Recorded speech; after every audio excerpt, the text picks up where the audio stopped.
వనవాసం కూడా 14 సంవత్సరాలే కానీ మీకు 18 సంవత్సరాలు పట్టింది గమ్యం చేరడానికి. ఇల్లు కట్టి చూడు పెళ్లి చేసి చూడన్నట్టుగా ఇప్పుడు ఇంటికి ఒక మోక్షం వస్తూ ఉంది. మీ అందరికీ శుభాకాంక్షలు. తప్పకుండా ఇది ఒక శుభ పరిణామం.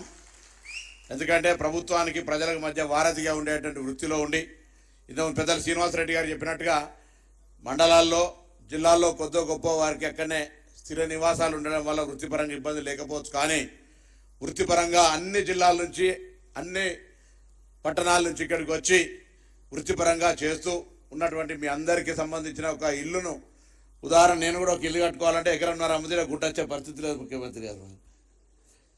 అట్లా అమ్ముకొని ప్రాక్టికల్గా చూసినాం, చాలా ఇబ్బంది ఉన్నది. అంటే వాస్తవంగా ఆ ఎమ్మెల్యే ఎంపీల చట్టంలో అప్పుడు మేము 2005లో మార్క్ఫెడ్ చైర్మన్ ఉంది కాబట్టి మాకు కూడా జాగా రాకుండే. ఏది ఏమైనా ఒక జాగా ఇల్లు అనేటువంటి ఒక పెద్ద కళ.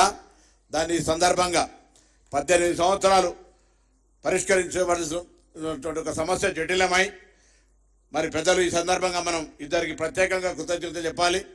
ఒకరు మన చీఫ్ జస్టిస్ గౌరవ రమణ గారికి అయితే దాన్ని అమలు చేసినటువంటి గౌరవ ముఖ్యమంత్రి గారు కూడా సమస్య పరిష్కారమై 2 సంవత్సరాలు అయింది. మనం అందరూ మీరు అందరం కొట్లాడి సాధించుకున్న తెలంగాణలో మన ప్రభుత్వం ఏర్పడి కూడా దాన్ని మనం పరిష్కరించలేకపోయినాం. కానీ ప్రతిపక్షంలో ఉన్నప్పుడు రాష్ట్ర కాంగ్రెస్ అధ్యక్షుడిగా రేవంత్ రెడ్డి గారు పార్టీ తరఫున మీకు హామీ ఇచ్చి 2 సంవత్సరాలు ఈ అంశం పెండింగ్లో ఉన్నప్పుడు కూడా మేము ఏర్పడ్డ మొదటి సంవత్సరంలోనే ఈ యొక్క సమస్యను పరిష్కరించి ఈరోజు మీ అందరికీ కూడా ఆ యొక్క జటిలమైన సమస్యను పరిష్కారం చేసి మీకు అందజేస్తూ ఉన్నారు.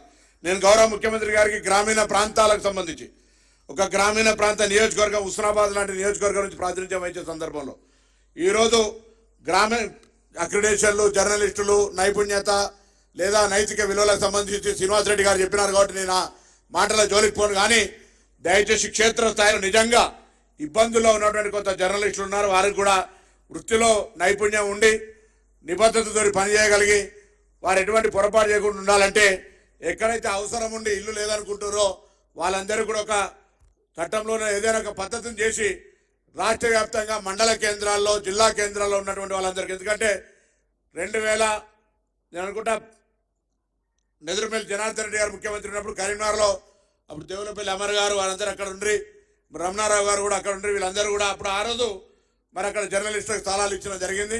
అట్లనే ఇప్పుడు కూడా ఒక చరిత్రలో నిలిచిపోవాలనుకుంటే అప్పుడు ఆనాడు జర్నలిస్టుల కాలనీలుగా ఎట్లయితే ఏర్పడ్డాయో రాష్ట్ర వ్యాప్తంగా కాంగ్రెస్ ప్రభుత్వంలో మేమంతా కూడా వినడం, మేము చెప్పిందే మీరు వినాలనేటువంటి మనస్తత్వం ఉండే పార్టీ కాంగ్రెస్ పార్టీ కాదు. ప్రజాస్వామికంగా అందరూ బాగుండాలి, అన్ని వర్గాలు బాగుండాలి, అందరూ బాగుంటేనే ప్రజాస్వామ్యం బాగుంటుంది. ప్రజాస్వామ్యాన్ని నమ్మకంగా రాజ్యాంగాన్ని రక్షించే విధంగా పరిపాలించే పార్టీ కాంగ్రెస్ పార్టీ.